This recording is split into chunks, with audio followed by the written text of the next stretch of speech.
Only in Louisville could a mayor throw the biggest victory party in city history for a local president, and then spend the rest of his term focusing on where to bury the guests. Hi, I'm Michael, and I'm learning about every Louisville mayor in order. Because why not? Our sixth mayor was William Vance. He served from 1847 to 1850.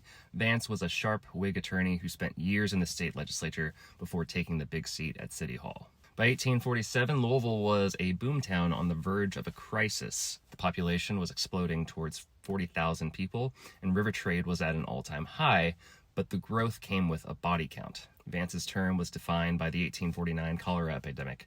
It was a global pandemic that turned the Ohio River into a highway for disease.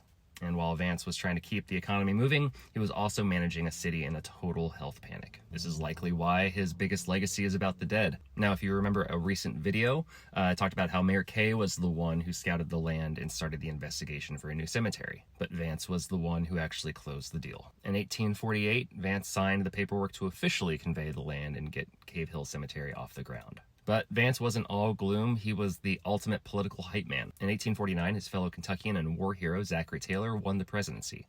Vance chaired the committee that threw a massive legendary banquet at the Louisville Hotel. And for one night, the cholera fears were pushed aside so the city could celebrate having a neighbor in the White House. Vance was also the man who put Louisville on the tracks.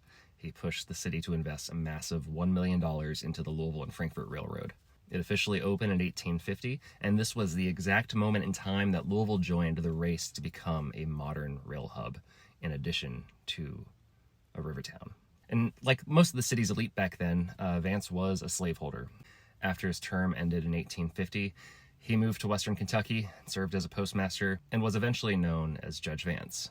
He died in 1885 at the age of 79. He left behind a city that finally had a modern charter, a world-class cemetery, and its first real connection to the iron rails. So, that's William Vance. See you after the next election.